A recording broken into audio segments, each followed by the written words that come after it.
조기 교육이나 선의 학습을 통해서 영재성을 만들어낼 수 있다? 저는 그건 절대로 아니라고 생각해요. 수학 사교육은 대단히 해롭다고 생각하죠. 학교에서 이 수학이 중요한 건요, 이걸 통해서 아이들의 인지 발달을 비교 평가할 수 있는 굉장히 강력한 과목입니다. 애들이 수학으로 비교 평가를 하게 되면요, 그러면 그게 학습 의욕으로 잘 이어지기가 어렵지 않을까요? 사실은 학원 마케팅에 완전히 말려 들어가가지고 가스라이팅 나가는 거예요. 학원의 마케팅은 보험 마케팅하고 대단히 구조가 같습니다. 불안감 조성하는 거예요.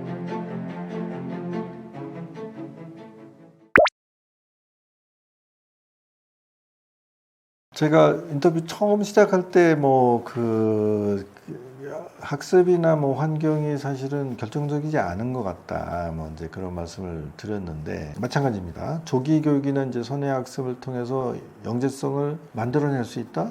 저는 그건 절대로 아니라고 생각해요. 아이들의 그 인지 발달의 속도를 인위적으로 가속화시킨다는 것은 상당히 위험한 생각이라고 생각합니다. 그렇게 생각하지만 안 되고, 이 아이한테 저거 한 4세 정도 되면 어느 정도 이제 뇌신경계 같은 것들이 하드웨어적으로는 세팅이 된다고 보는 거예요. 그때 정도의 아이의 속도를 말하자면 객관적으로 평가를 하는 거죠. 객관적으로 측정을 하는 거죠.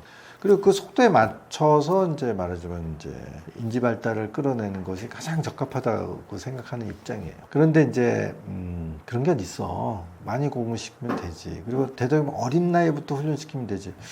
이런 얘기들이 굉장히 많이 들립니다. 근데 그것은 좀 위험한 생각이라고 생각해요. 그리고 이제 이게 결국은 우리나라에 발달되는 어떤 사교육 산업하고 상당히 얽혀져 있는 이제 말하자면 구조가 있는 것 같아요. 그래서 저는 이제 개인적으로 우리나라 사교육에 대해서 긍정적으로 평가하는 부분이 있어요. 우리나라 이제 사교육이 굉장히 다양하고요, 컨텐츠가 아주 다양하고요, 굉장히 풍부한 어떤 교육적 콘텐츠를 제공하는 기능이 있다고 생각합니다. 근데 이제 현재 이제 사교육에서 한 60-70%는 수학이거든요. 수학과를 어쨌든 졸업한 사람이니까 제 동창들, 후배들 중에도 그쪽에서 일하는 사람들 많아요.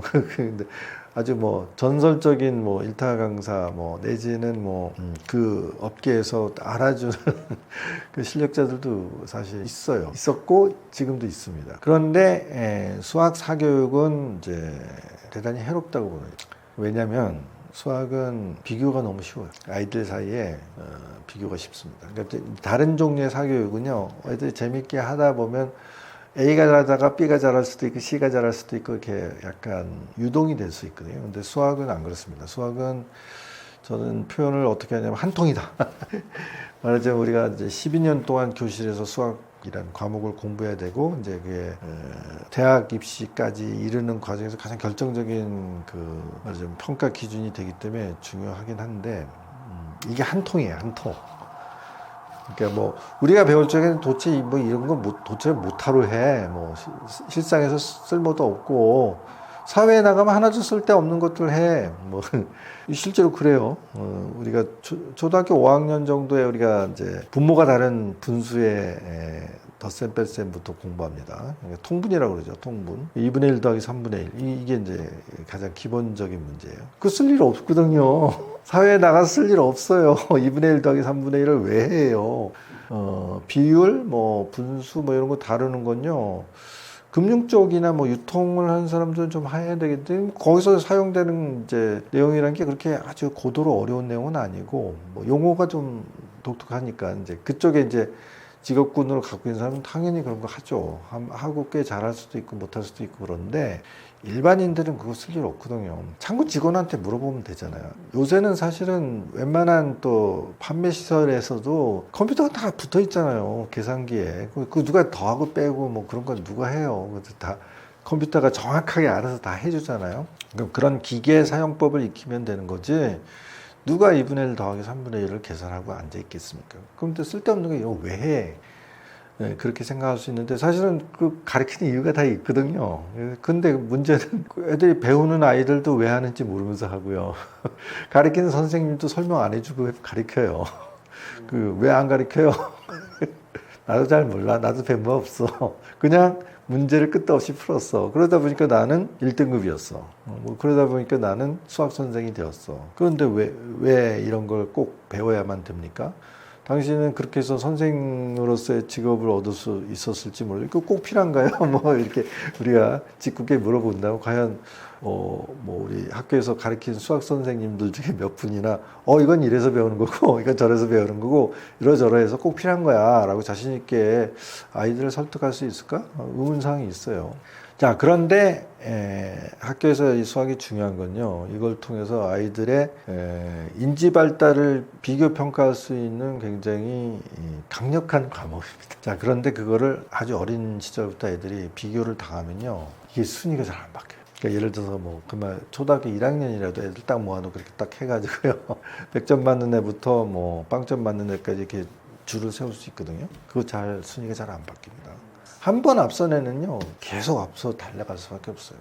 자연수 잘 다루는 애가 조금 지나서 분수를 딱 가르쳐 줬으니 분수가 한 번 딱 개념을 터득하고 나면요 분수도 굉장히 빠른 속도로 다룰 수 있게 있는 능력이 되고요. 그것을 충분히 잘 준비하면 그 다음에는 함수 개념으로 넘어갈 수 있어요. 한 번 딱 이게 격차가 벌어지면요 이게 역전이 잘 안 돼요. 그래서 대단히 위험합니다. 그러면 이제 아이가 물론 이제 아이가 이제 어른이 돼서 뭐 수학이라는 게 이런 측면도 있고 저런 측면도 있고 뭐 수학만 잘해가지고 세상을 세상을 잘 사는 건 아니네 뭐 그런 것일지언정 어린 아이들이 그런 것까지 생각할 수는 없어요. 그럼 애들이 이제 수학으로 비교 평가를 하게 되면요 매일매일 자기는 쉬운데 주변의 애들은 문제를 이해도 못하고 있는 상태, 개념을 못 잡아서 상당히 어려움을 느끼는 걸 보게 됩니다. 그러면 어떻게 되겠어요? 바보 같은 새끼들 아니에요.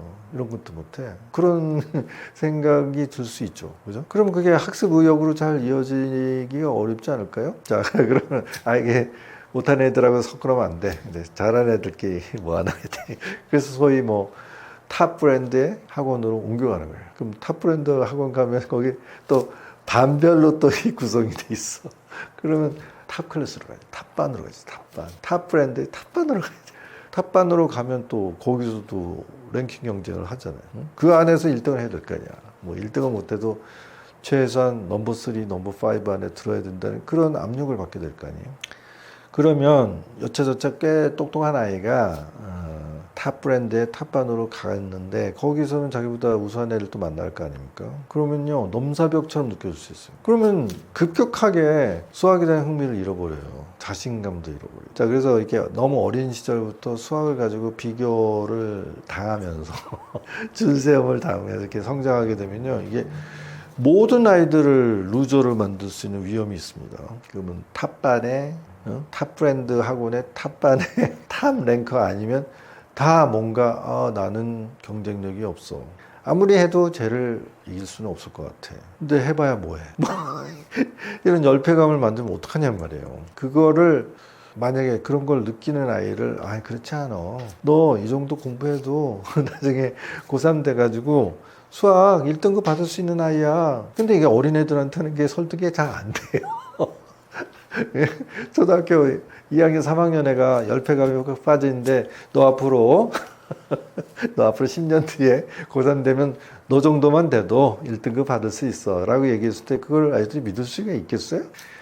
애들은 시야가 짧단 말이에요. 같은 반에 어떤 애가 곧잘 하는 것 같으면 걔하고 나하고 비교한다. 자기 뒤에 있는 많은 애들은 눈에 들어올 이유가 없죠. 저 새끼들은 바보고 난 쟤를 이겨야 되는데 쟤를 아무리 노력해도 이길 수가 없다. 그렇게 되면 열패감이 안 생기겠어요? 이게 대단히 위험합니다. 제가 뭐 어쨌든 이제 워낙 많은 가족들을 만나다 보니 뭐 중학생 부모도 만나고 초등학생 부모도 만나고 저학년, 고학년, 미취학 뭐 때로는 뭐 고등학생 부모님하고도 이제 만나서 상담을 해야 되는데요. 수학이 제일 치명적이에요. 자, 그리고요. 자, 재밌는 게 탑 브랜드의 학원에 탑반의 탑 랭커는 자신감이 빵빵할 것 같죠. 걔조차도 자신감이 없어요. 왜 그러는데 자기가 조금만 방심하면 1등을 놓친다는 거예요. 이런 게 어딨냐고. 이런 게 아니 한두 번 뭐 2등하고 3등하고 그게 뭐 대수야? 라고 생각할 것 같은데요. 탑반의 탑 랭커인 아이도 그렇고 그 엄마도 그렇고요. 불안해해요. 혹시 1등을 놓치지 않을까. 왜냐면 몇 년 동안 항상 탑 랭커였으니까.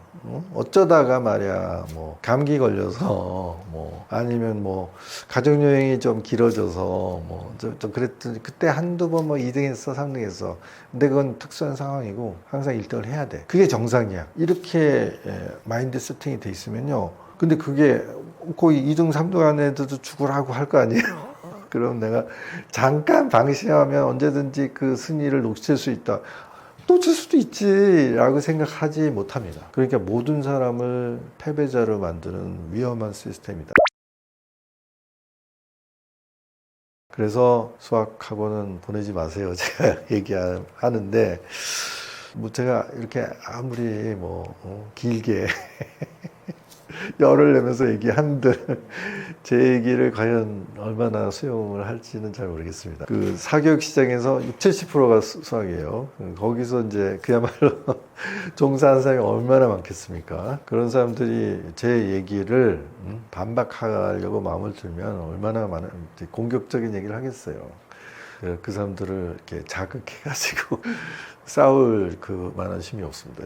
저는 진짜 제 목소리는 하나밖에 없고요. 거기는 뭐 수천, 뭐 거기서 수십만이 있고 자기의 생계를 위협한다고 생각하면 그걸 어떻게 감당하냐고. 물론 이게 여기 떠먹여주는 이 TV가 좀 구독자가 많아서 좀 걱정이 되는데 하지만 뭐 거짓말을 할 수는 없다고 생각하고요. 그래서 제가 서울대 수학과 나왔다니까요. 그리고 제 동창이나 후배들 있어요. 그 친구들이 실제로 사교육 현장에서 느끼는 얘기들이 있어요. 뭐 그거를 그 사람들은 자기 고객들한테 그런 얘기 못 해요. 근데 저는 뭐 그런 입장은 아니니까 잘 생각하시라고. 그래서 수학 공부를 시키는 거는 뭐 당연히 좋은데 이걸 어떻게 하면 아이들이 이렇게 비교를 안 하게 그런 것을 또 적어도 고등학교 3학년까지는 보호해 줄 필요가 있다. 아니, 너 그냥 필요 없어. 그냥 아주 잘하면 저기 1등급 돼. 1등급이 보통 4% 아닙니까? 4% 안에 들면 대학 가는데 아무런 지장 없어. 이렇게 좀 잘하는 애들은 좀 그렇게 좀 달래줬으면 좋겠어.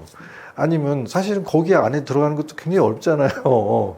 그 뭐 1등급 못 받으면 그러면 인생 패배자가 되는 시스템이 있다면 그 잘못된 시스템이죠. 그러니까 너 그 정도면 잘하고 있어. 그리고 그 정도면 뭐 대학 교육을 받는데 문제 없어.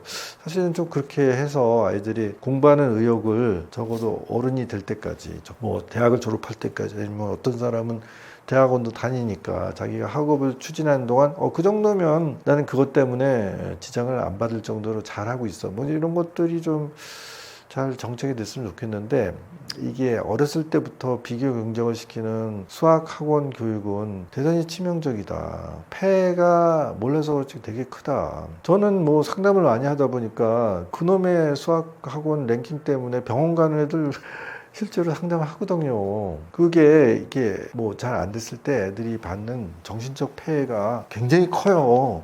학교에서는요, 우리 옛날엔 뭐, 우리 옛날 그 무식하던 시절에는 학교 성적 내가지고 1등부터 꼴찌까지 한꺼번에 쫙 뽑아가지고 교실 뒤 게시판에 그냥 붙여버렸잖아요.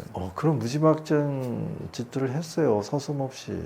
아니, 뭐, 저야 뭐, 초등학교 때부터 뭐 좀 성적 잘 나오는 편이니까 뭐 별로 뭐 그런 거 몰랐지. 근데 생각해보세요. 꼴찌를 이름을 공개하는 게 이게 말이 됩니까? 그러면 저는 상위 랭커니까 꼴찌들 누가 있는지 관심도 없죠, 저는. 근데 한 반에 그때 60명이라고 그러면 그 꼴찌하는 애를 비웃고 괴롭히는 애는 55등 하는 애 58등 하는 애가 괴롭히는 너 같은 바보는 처음 봤어, 이 자식아. 네가 꼴찌 아니야. 네가 제일 멍청한 놈이야. 그렇게 그런 태도, 그런 눈빛, 그리고 뭐 놀려먹기, 그런 게 얼마나 비일비재에 일어나겠습니까? 죽고 싶을 것 같아요, 당하는 아이 입장에서. 근데 그런 짓들을 했다고. 근데 지금은 그렇지 않아요. 초등학교에서는 성적을 안 보여줘요. 그럼 성적을 안 보여준다고 해서 초등학교에서 성적 평가 안 하는 거 아니에요? 다 시험도 보고 다 해요. 그리고 선생님들은 알지. 우리 반에서 제일 공부 잘하고 성적 좋은 애는 얘고, 제일 떨어진 애들은 누구 다 알죠. 근데 오픈 안 한단 말이야. 그건 너무너무 당연한 겁니다. 가끔 사고 치는 사람들이 있어. 애들을 이제 좀 화끈하게 공부 좀 시키려고 성적을 오픈하는 경우가 있어요. 뭐 그것도 이제 부분적으로 뭐 1등은 누구야? 뭐 이런 정도. 아니면 뭐 그래도 1등부터 5등은 알려줄게. 뭐 아니면 뭐 그런 경우가 있을 수 있어요. 그 큰일 나요. 응? 그러면요 이게 학교 뭐 그 동네가 발칵 뒤집어질 수 있어요. 말하자면 이게 요새 다 하나 아니면 둘 키우는데 우리 아이가 중간도 못해 뭐 이런 거 받아들이기 어렵습니다, 부모들이. 그러면 뭐 너 5등 안에 들었어? 잘했네. 그렇지 않아요. 야, 5등이 뭐냐? 반에서 또 1등을 못 한단 말이야? 이렇게 되는 거죠. 반에서 1등 안에는 뭐 가만둘 것 같아요? 사람들이 안 그래요. 반에서는 1등 했어. 나 전교에서는 몇 등이야? 그렇게 되는 거예요. 뭐 전교 1등은 안전할 것 같아요? 안 그렇습니다. 야, 이 동네에서는 너 전교 1등인데 너 목동이나 대치동 가면 너 5등도 못 들 것 같아. 그렇게 자극을 한단 말이에요. 그러면 이제 그렇게 성적을 잘못해서 누군가 선생님이 자기 애들 좀 자극할 용도로 성적을 오픈을 하면요 동네가 시끄럽습니다. 여기저기 난리가 나는 거지. 뭐 집집이 그거 견디기 어렵거든. 엄마들은 내가 중간도 못해 아니면 뭐 이 손가락에도 못 들어 이거 굉장히 어렵고 그러면 이제 뭐 별의별 일이 다 일어나는 거예요. 학교로 전화가 우리 애 뭐 보셨어요? 뭐야 이거 가출했다는 얘기인가? 어린아이가? 아니면 우리 애가 지금 저기 베란다에 매달렸어요. 이딴 상황도 일어납니다 실제로. 막 이제 막 쏟아붓더니 애가 괴로워가지고 그러지 않아도 자존심이 막 뭉개지는데 사랑하던 엄마가 나를 막 쌍욕을 하면서 화를 내. 나 그럼 죽어버릴 거야. 그럴 수도 있어요. 그렇게까지는 안 되지만 애들이 줄줄이 귀잡혀가지고 이제 동네 학원에 막 등록하고 이런 일들이 발생됩니다. 그러니까 어느 시기부터 물론 이제 그 성적을 오픈하지 않는 거는 꽤 오래 시행을 하고 있지만 우리 아이들 키울 때도 그랬으니까. 요새는 사고 치는 사람도 없을 거예요. 초등학교 성적 오픈 안 합니다. 그리고 중학교도 과목별 절대평가 ABCD만 줍니다. 그것도 중학교 1학년은 뭐 자유학년제 해가지고 성적을 이렇게 공식적으로 오픈 안 합니다. 중학교 2학년 물론 이제 지역에 따라서 학교에 따라서는 뭐 1학년 이야기부터는 해요. 뭐 그렇다 하더라도 조금씩 그런 것들을 잘 함부로 오픈하지 않는 것들이 학교에서는 당연한 트렌드입니다. 그게 맞죠? 그렇게 하면 안 되죠. 그런데 그러니까 엄마들이 답답하잖아. 궁금하잖아. 얘가 어느 정도 될까? 고3 되었을 때 얘가 등급은 어느 정도 나올까? 미리 알고 싶잖아요. 그죠? 그러니까 또 학원을 가는 거예요. 학원 가서 랭킹을 하는데 랭킹을 확실하게 뽑아주는 학원 그 재현성이 높은 랭킹을 확인할 수 있는 학원이 수학학원이에요. 그래서 또 수학학원이 점점 사교육 안에서의 비중이 높아지는 거고요. 그래서 저는 이제 거기는 보내지 마세요. 제발 아이들 다치게 합니다. 그렇게 이제 간곡하게 말씀드린 거예요. 그러면 수학이 중요한데 수학은 어떻게 가르쳐요? 그래서 이제 그것도 이제 연령별로 혹은 이제 아이의 인지 발달 그 속도에 잘 맞춰서 적절한 수준으로 도와주는 것을 이제 제가 말씀을 드리는데 그 얘기는 사실은 여기서 주구절절 얘기할 수는 없고 제가 이제 우리 이제 커뮤니티 안에서는 8주 과정을 개설을 해놨어요. 8주 동안 1시간 반씩 어떻게 아이가 현재 발달돼 있고 아이가 어느 정도 속도로 받아들일 수 있는지를 가늠할 수 있는 그런 팁들 그런 것들을 이제 교육을 합니다. 그리고 평가할 수 있는 툴도 드리고요. 그리고 어떻게 보면 이제 소위 웩슬러 검사라는 지능 검사도 그런 툴 중에 하나라고 볼 수 있고요. 네. 그런 것을 어떻게 해석할 것이냐. 그러면 얘한테는 어느 정도 속도가 적절할 것이냐. 그래서 결과적으로 아이가 이제 이런 정도라면 얘는 1등급이 가능한 아이니까 12년 교실 그 수업을 통해서 이 정도씩을 모니터링하면서 끌어올리면 아무런 문제가 없습니다. 그런 것들을 이제 교육을 시켜드리는데 아무래도 좀 아니 애 수학 교육을 시켜서 엄마가 8주 동안 교육을 내가 받아야 돼? 잘 납득하기 어려울 수도 있겠죠. 근데 그렇지 않으면 사실은 학원 마케팅에 완전히 말려 들어가가지고 가스라이팅 당하는 거예요. 자, 학원의 마케팅은 보험 마케팅하고 대단히 구조가 같습니다. 불안감 조성하는 거예요. 불안감. 아니 어쩌시려고 그래. 다른 애들은 다 이렇게 달리고 있는데 초등학교 3학년도 늦다고 그래요. 미취학 애들부터 학원 랭킹 시스템에 올려 태워가지고 확실하게 뺑뺑이를 돌려야 된다고 자꾸 얘기를 한단 말이에요. 어머니만 지금 저기 한가하게 이러고 계시지 다른 데는 다 지금 달리고 있어요. 그런 얘기를 한두 사람도 아니고 전문가들마다 얘기를 하면 거기에 버텨낼 수 있는 엄마가 있을까요? 그러면 저는 이제 8주 교육을 받으시고 백신을 맞으세요. 걱정하지 않으셔도 돼요. 그렇게 어린 나이에, 이른 나이에 공부를 빨리 시키면 경쟁력 생기는 거 아닙니다. 그 나이에 필요한 수준, 그리고 얘가 감당할 수 있는 수준을 정확하게 알고 계시면서 그 정도로 아주 그 수학 공부를 많은 시간을 안 들이면서도 효과적으로 할 수 있는 그런 방법을 유도하고, 효과적으로 공부하고 경제적으로 공부한 다음에 남는 시간이 있을 거 아니에요. 세이브 되는 시간 있잖아요. 그 시간을 아까 말씀드린 그 자기주도적인 독서 활동에 투자를 하세요. 그건 아무리 많아도 오버되는 법이 없습니다. 근데 수학 공부는요, 오버가 됩니다. 제가 과잉학습이라고 표현하는데, 수학학습은요, 과잉학습이 정말 어마무지 막지하게 일어나고 있어요. 여러분들이 뭐 교육대학이나 사범대학 같은 걸 나오지 않더라도 다 이제 초, 중, 고 대학을 이제 공부하신 분들이잖아요. 잘 생각해 보세요. 우리가 초, 중, 고 12년 동안 교실 수업을 받았잖아요. 그러면 하루에 뭐 6교시, 7교시 그렇잖아요. 그러면 1교시라는 게 1시간이 안 됩니다. 보통 뭐 50분, 뭐 초등학생들 뭐 45분, 뭐 50분. 그 정도예요. 그죠? 그러면 월, 화, 수, 목, 금, 이제 일주일에 5일을 학교를 간다. 그러면 6 곱하기 5, 그럼 한 30 교과시가 있겠죠. 30시간 정도를 이제 일주일에 공부를 한다. 뭐 좀 많으면 35시간. 우리가 교시라고 그랬죠. 35교시를 일주일에 소환. 자, 그 중에 수학이 뭐 몇 교시쯤 될 것 같아요. 그 중에 한 3교시, 4교시 뭐 그 정도 될 거라고 저는 예상을 하고 있는데, 좀 뭐 학교에 따라서 우리 수학 교육이 중시해야 되니까 매일매일 1시간씩은 해야 돼.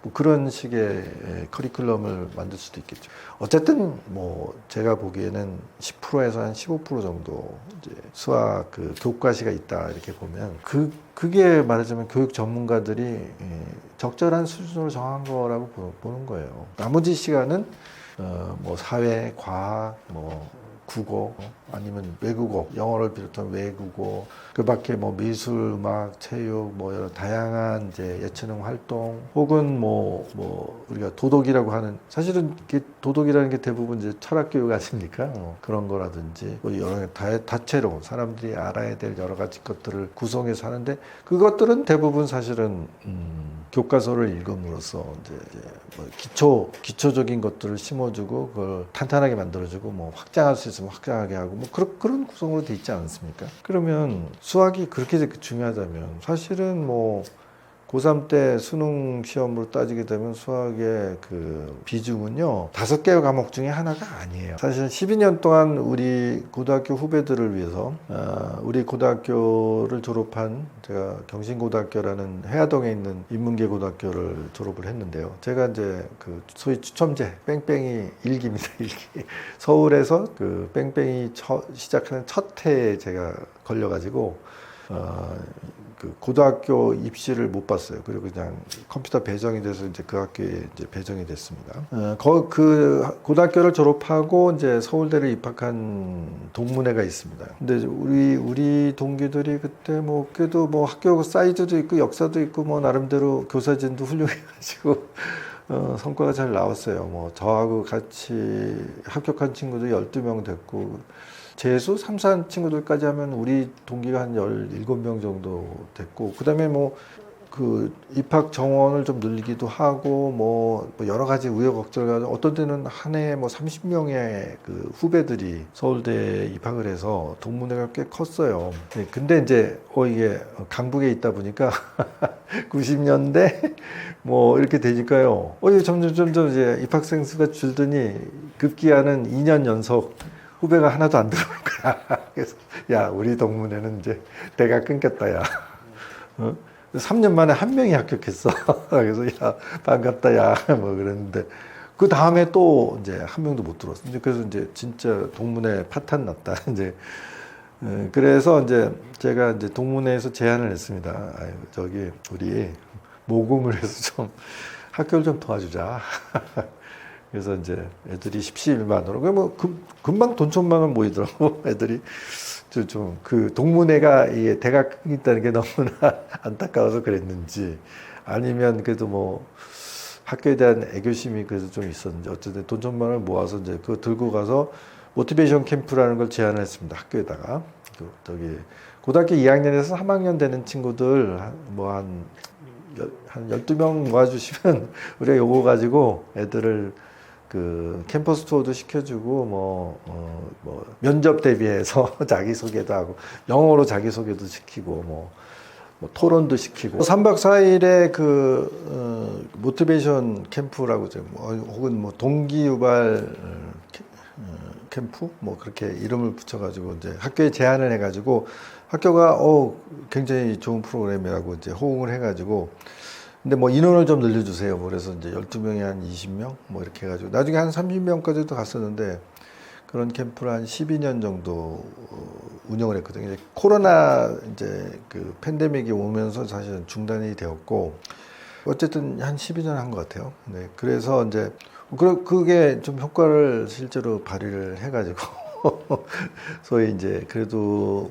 저기 서울대 입학생도 뭐 1년에 2-3명 그다음에 소위 말하는 이제 탑 브랜드의 대학들 있죠. 뭐 고려대, 뭐 연세대, 뭐 카이스트 입학생들도 막 생기고 그래서 상당한 이제 좋은 성과를 얻었는데 그 프로그램의 가장 하이라이트는 사실은 그 작년에 캠프에 참가를 했다가 좋은 대학에 입학한 좋은 대학 합격한 선배들을 제가 초대를 하는 거예요. 그러면 애들이 실제로 한 명도 안 빠지고 다 오더라고. 학교에서 연락처를 전해주면 제가 야 후배들을 위해서 뭐 너희들 하룻밤 와서 내가 밥도 주고 저기 잠잘 방도 줄 테니까 후배들 위해서 좀 얘기 좀 해주라. 뭐 이제 그런 식으로 이제 초대를 하면 애들이 100% 오더라고.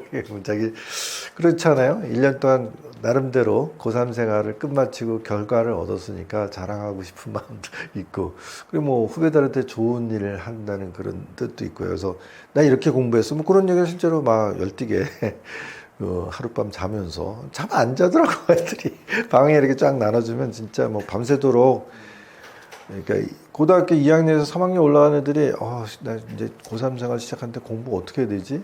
하긴 해야 되는데 이런 생각을 하고 있다가 바로 따끈따끈한 그리고 나름대로 성과를 얻은 선배들이 와서 나 이렇게 공부해서 그런 얘기를 해주니까 그 소리가 이제 쏙딱하게 들어가는 거지. 그래서 그게 상당한 효과를 발휘했습니다. 그러면 이제 제가 이제 이제 합격생들을 대상으로 또 물어보거든요. 한 명씩 붙잡아놓고 어떻게 공부했어? 그 모티베이션 캠프라는 게 도움이 되긴 됐니? 도움이 됐죠.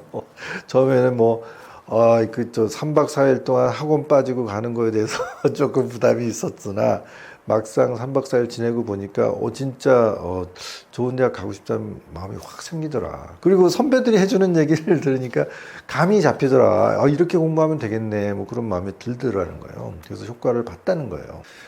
그러고서 이제 그러면서 내가 물어보는 거죠.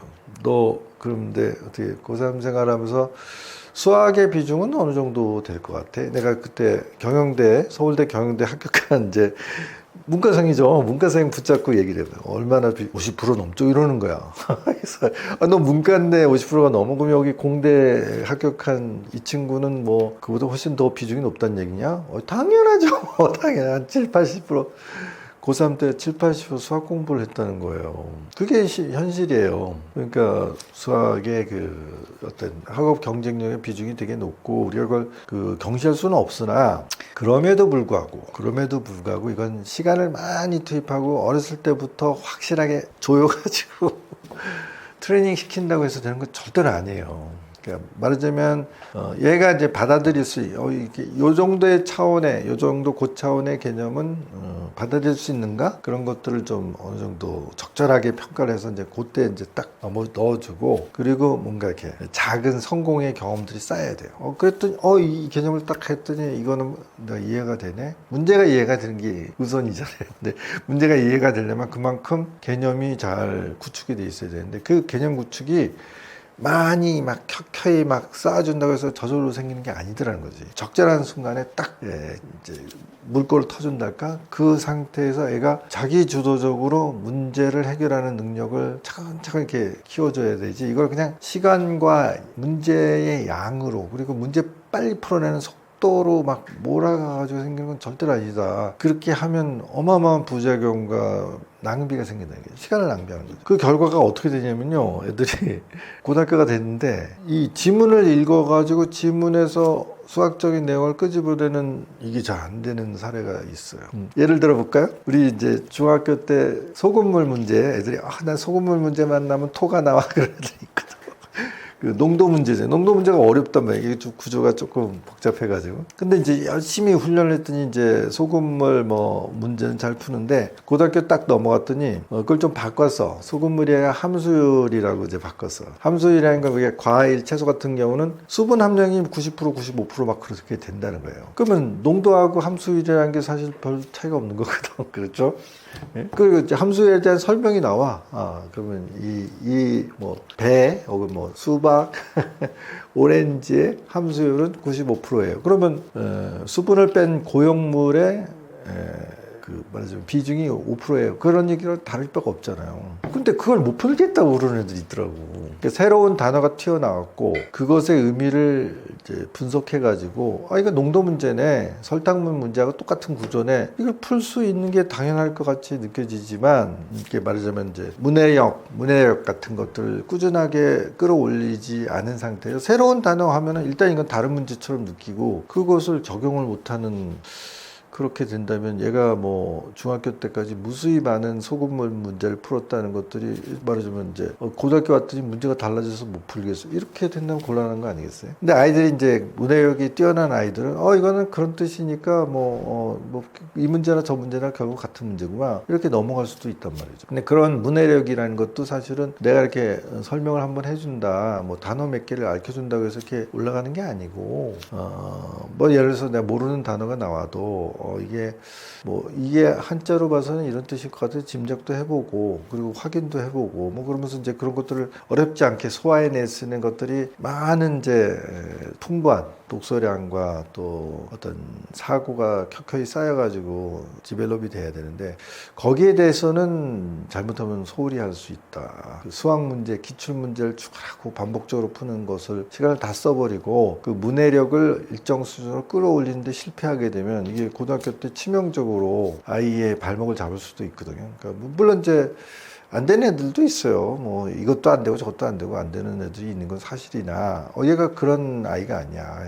얘는 이렇게 균형 있게 잘 사실 도와주면 뭐 1등급 뭐 경우에 소위 사람들이 말하는 스카이급의 학교를 가고도 남을 정도의 자질이 있는 아이인데 예를 들어서 수학학원에 너무 많은 시간을 중학교 때까지 빼버려가지고 적절한 수준의 문해력을 키우지 못한다 그러면 사실은 손해를 보는 거죠. 근데 그게 이제 뭐 여러 가지 이제 그것이 내가 이게 깨닫고 나면 한다고 해서 되돌릴 수는 없지 않겠습니까? 그리고 사실은 굉장히 괴로운 거죠. 그리고 어떻게 보면 그 끝도 없는 기출 문제를 반복적으로 푼다는 게 얼마나 괴롭겠냐고요.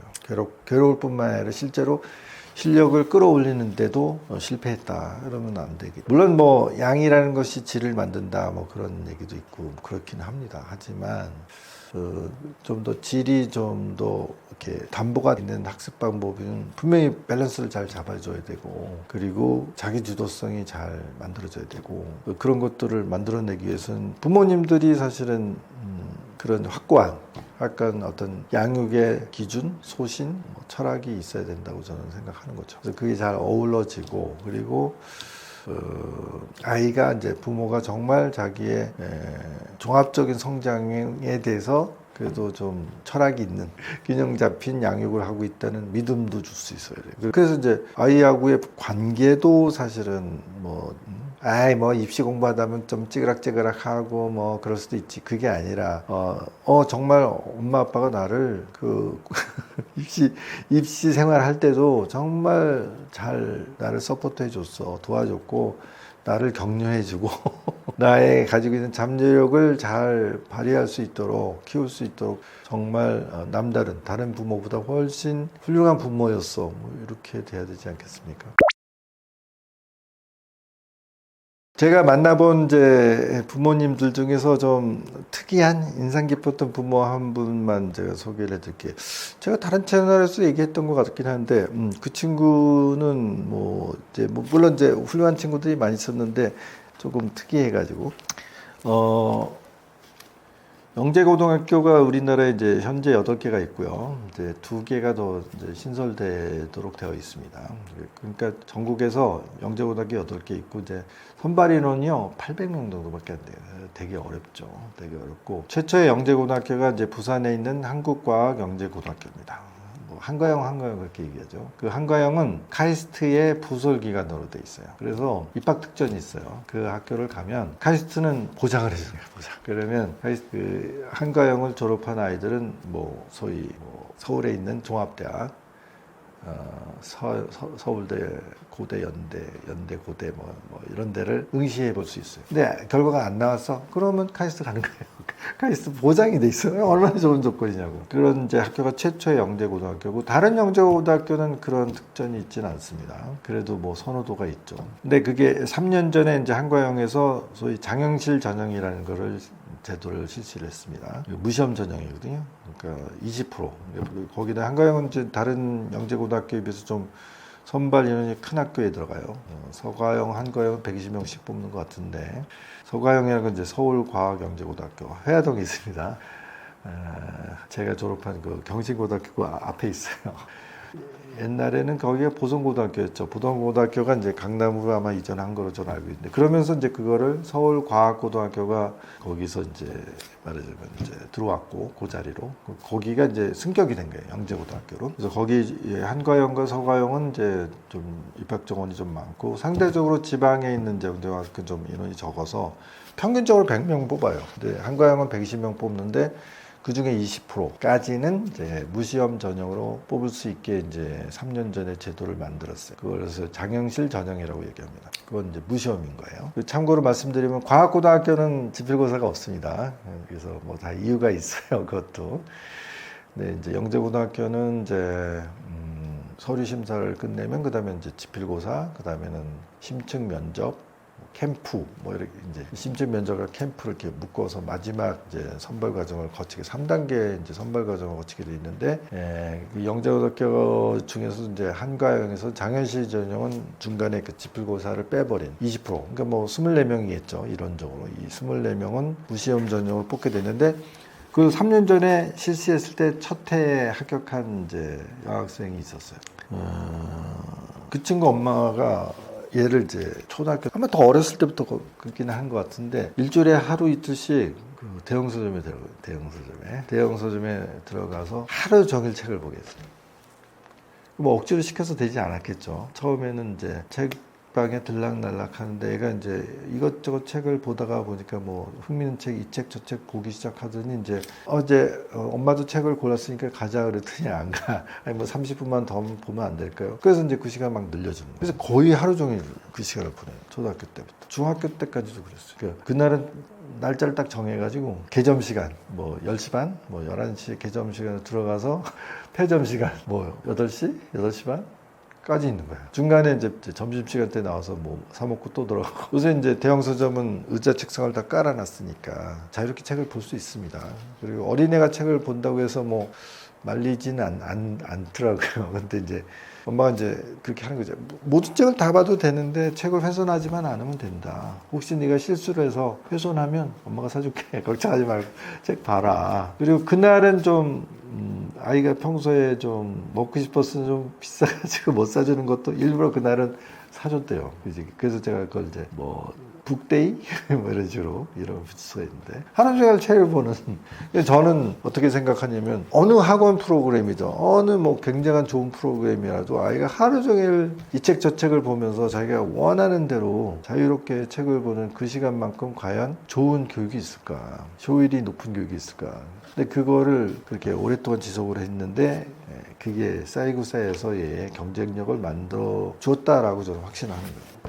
이 친구가 뭐 이제 저희가 이제 뭐 학원을 운영하는 건 아니기 때문에 아이들을 가르치는 거 뭐 그런 프로그램은 대단히 이제 제한적으로만 합니다. 뭐라 하자면 단기 프로그램이고, 것 아니면 뭐 해외 투어 프로그램이나 뭐 이런 것들을 제공하고 저희가 하는 주력의 업무는 다 지능 검사를 실시하고 이제 지능 검사가 이런 뜻이에요. 뭐 이런 것들 설명해 드리고 육아 상담 혹은 뭐 학부모 상담을 진행하고 학부모 훈련 프로그램을 또 그게 이제 메인 비즈니스고 아이들 좀 어떻게 좀 해줄 수 있는 게 없을까요? 그러면 저희가 이제 단기 프로그램을 돌리거나 뭐 그런 투어 프로그램을 돌리거나 뭐 아니면 뭐 1대1 이제 멘토 선생님들을 어레인지 해주거나 뭐 그런 서비스만 제공하는데 이 친구는 이제 토론 프로그램에 들어가서 1년 반 정도 그 토론 선생님하고 재밌게 지냈어요.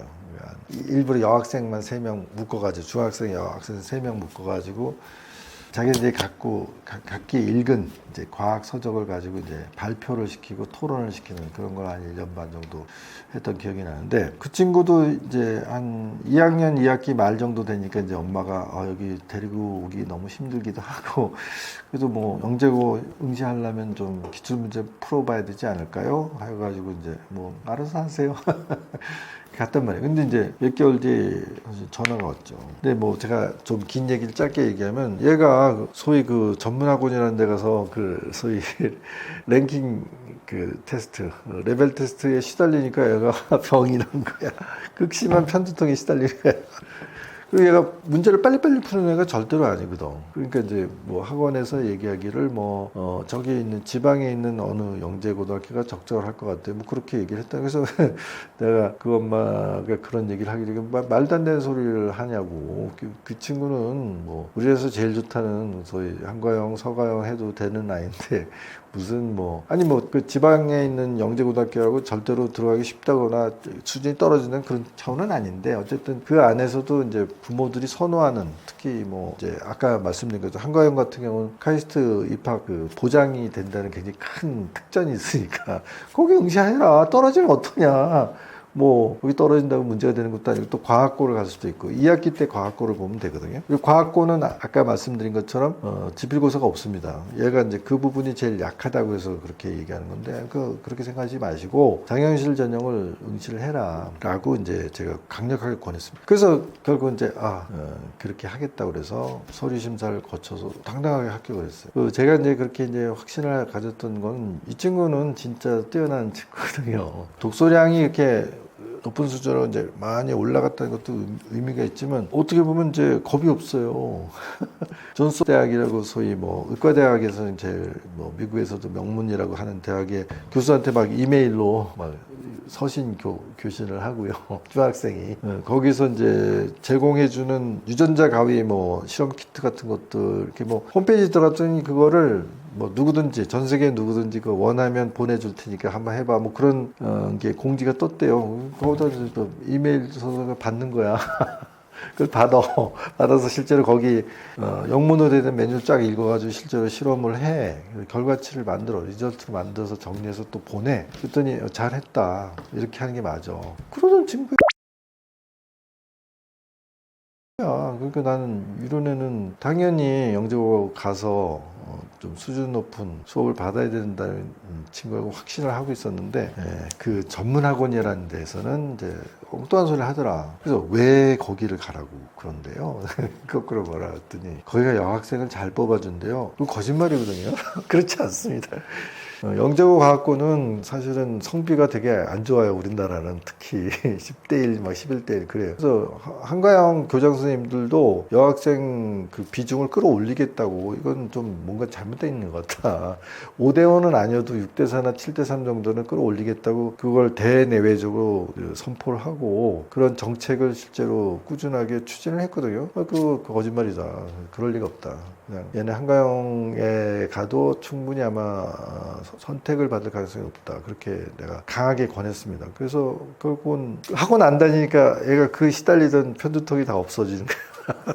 병원에도 한 2번 갔대거든요. 뭐 MRI도 찍고. 근데 뭐 아무것도 안 나오는 거지. 그냥 그 랭킹으로 막 애들한테 압박감을 주고 너는 이제 좀 좀 가망이 없다라는 이상한 메시지가 아이한테 압박감을 주니까 아직 뭐 단단하지 않으니까 그러니까 고민이 될 거 아니야. 난 사실은 좀 제대로 공부하고 싶은데 뭐 그런데 뭐 그렇게 그 소위 랭킹이 안 나온다는 것 때문에 그것을 자꾸 이제 강조하니까 거기에 상당한 심리적인 스트레스를 겪었겠지. 그리고 저한테 그 전화했을 때 그 얘기 안 했어요. 병원 가서 편두통 시다는 얘기 안 했어요. 근데 이제 다 결과가 다 나오고 나서 그리고서 그 어머니가 저한테 사실은 선생님 선생님이 우리 딸 살렸어요. 뭐 그러더라고요. 그래서 뭔 소리예요? 아니 얘는 충분하다고 저거 얘기했을 뿐이고 거기에 응시하세요 얘기했을 뿐이지 뭐 사람을 살리고 죽이고 뭐 그런 게 어디 있어요? 그랬더니 그게 아니고 애가 그 학원 다니면서 그놈의 랭킹 테스트에 시달리면서 편두통을 그렇게 심하게 앓았었다는 거야. 그래서 큰 병원에 가서 MRI 뭐 CT 촬영도 했다는 거야. 근데 아무것도 안 나왔었다는 거야. 그리고 결과적으로 봤더니 얘를 내가 학원에 집어넣어가지고 괴롭힌 게 원인이었던 것 같아요.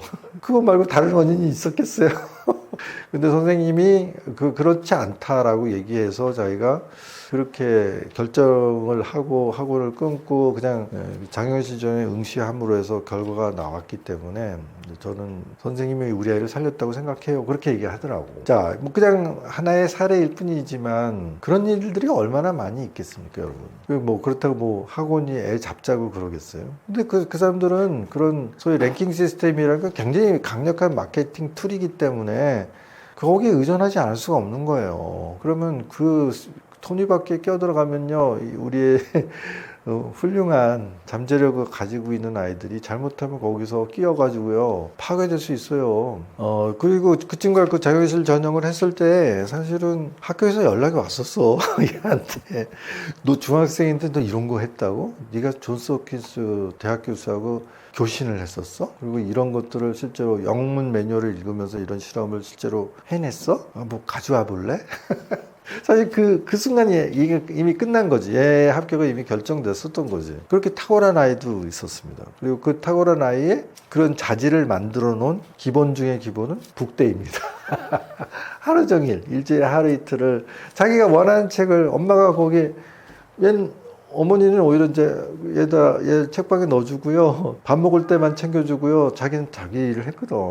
거기서 정말 자유롭게. 그래서 제가 넓은 풀밭에 양을 풀어놓듯이 아이들이 책이 수천 권 수만 권 있는 공간에다가 풀어놓고 자기 마음대로 보게 한다 이거죠. 보면 애들이 뭐 유아용 책, 뭐 어린이 책 이런 거 보는 게 아니죠. 당연히 뭐 중고등학교 책도 보지만 대학생 책도 보고 일반 어른들이 본 책도 이 책 저 책 막 보는 거야. 근데 뭐가 그게 좋은지 그거 하루 종일 보고 있다 이거예요. 이 책 저 책을. 어떤 책은 깊이 빠져가지고 그냥 한 권을 앉은 자리에서 탐독을 해서 끝까지 읽을 수도 있겠지. 근데 그걸 다 자율적으로 하는 거예요. 그 여자친구와 그 어머니는 정말 특이하잖아요. 여기 이제 우리 떠먹여주는 TV를 들으시는 수많은 학부모들이 계실 텐데 그러실 수 있겠어요? 근데 그렇게 했다는 거죠. 몇 년을. 그리고 그게 얘 어마어마한 능력을 만들어줬어요. 그리고 걔는 학교 가서도 사실은 대번에 눈에 띄는 학생이죠. 그래서 카이스트 교수하고 사실 협업을 한달까? 그래서 협업이라는 말은 좀 지나칠지 모르지만 어쨌든 과제를 이제 방학 때는 그 카이스트의 생물학 교수님이 얘한테 과제를 주고요. 너 방학 동안에는 카이스트로 와서 나랑 좀 일 좀 하자, 실험 좀 하자. 그리고 뭐 외국에 있는 학회도 데려가기도 하고. 그래서 2년 전에 카나다 무슨 학회에 갔었다는 뭐 얘기도 제가 전해 듣고 그랬거든요. 고등학생이지만 거의 뭐 대학원생 수준의 그런 활동을 충분히 소화할 수 있는 대단한 인재인 거죠. 이 친구가 이제 더 커서 이제 어디까지 어느 수준까지 이제 도달할 것인지는 모르죠. 모르고 뭐 기대는 하고 있으나 뭐 아직 뭐 앞길이 구말리 같으니까 우리가 함부로 뭐 이러쿵저러쿵. 자, 그런 아이가 사실은 우리가 매스컴에서 봤던 어떤 그런 애들하고 비교해 보자고요. 그 친구 그 매스컴에 등장했던 친구 유명했지만 과연 제대로 트랙을 타고 있을까? 저는 그게 좀 걱정스럽고요. 이 친구는 그런 것에 전혀 노출되지 않고 일반인들 모르는 친구이긴 하지만 이 친구는 진짜 한가닥 하겠네? 그리고 제대로 트랙을 잘 타고 있다. 이 친구는 아마 외국에 가서도 뭐 그야말로 영어도 능통한 친구고 그러니까 충분히 좋은 소위 탑 수준의 탑 티어의 이제 대학원 같은 데 가서 뭐 석박사도 당연히 이제 획득할 테고 거기서 뭐 탁월한 어떤 연구 결과를 내는 학자로 대상할 수 있지 않을까? 아니면 뭐 그런 바이오 엔지니어링 쪽에 뭐 새로운 뭔가 브렉트로프를 만들어서 뭐 또 어떤 의미에서 또 한국을 한차원 국격을 높여주는 인재가 되지 않을까? 뭐 그런 기대를 할 수 있는 친구죠. 근데 그 친구가 굳이 매스컴에 노출되어서 유명해질 필요가 없잖아요. 근데 이제 이 아이조차도 학원 시스템 내에서는 경쟁력이 그 정도는 아니에요. 저쪽으로 가세요.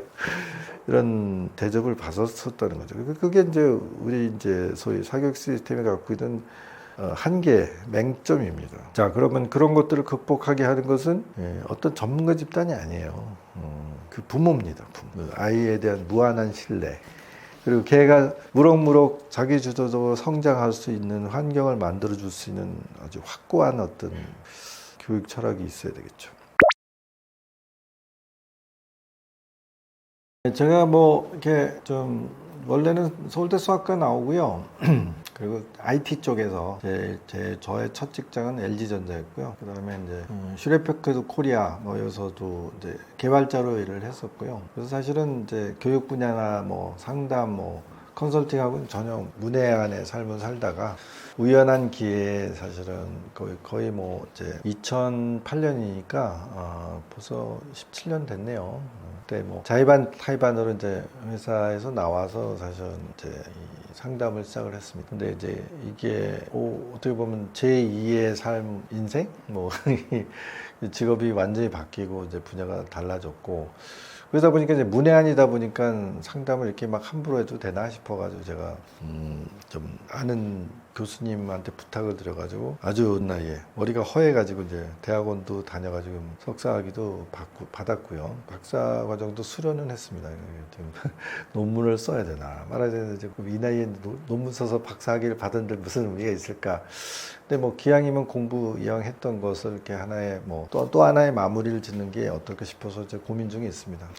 그래서 이제 일을 우연찮게 이제 했는데 계속 굉장히 많은 가족들 만났어요. 줄잡아 한 10,000가족을 만난 것 같은데 이 아이들이 그 머리가 좋은 아이들이 사실 되게 힘든 요소가 있어요. 부모도 되게 힘들어요. 그래서 나름대로는 그런 분들한테는 그 조금 힘든 아이를 키우는 것을 좀 도와드리는 그런 역할을 하고 있는 거고요. 또 뭐 워낙 많은 가족들을 만나다 보니까 뭐 이렇게 아주 고지능 아이들 부모만 제가 상담을 하는 건 아니에요. 그래서 뭐 평범한 아이들 아니면 뭐 살짝 머리가 좋은 아이들도 대상으로 많은 하고 있고요. 워낙 많은 가족들을 만나다 보니까 누구를 만나도 해드릴 얘기가 있긴 있더라고요. 그래서 저희 사무실을 좀 부담 없이 문을 두드리시고 그리고 한 번 정도는 객관적으로 아이의 그 소위 지능 지수라는 거 저는 이제 이걸 인지 발달의 속도라고 생각하거든요. 그래서 속도를 한번 객관적으로 평가해 보고 거기에 따라서 몇 가지 꼭 감안해야 될 정도 점에 대해서 조금은 좀 들으셨으면 좋겠어요. 그래서 이제 뭐 좀 어떤 사교육 시장의 그런 불안 마케팅 이런 것에 좀 후달리지 말고 그것 때문에 아이하고의 관계를 망가뜨리는 우를 범하지 말고 아주 본질적인 것 즉 정말 사랑받는 부모가 된다는 그 가장 원초적이고 기본적인 것들에서는 뭐 한치의 양보가 있어서는 안 된다. 그게 최우선 과제다. 그리고 이제 왜 그래야 되는지에 대해서는 뭐 저한테 오셔서 여러 가지로 물어보시면 제가 그 문제에 대해서는 가장 확고하게 정확하게 답을 드릴 테니까 저를 뭐 찾아오시는 것을 주저하지 마시기를 부탁드리겠습니다.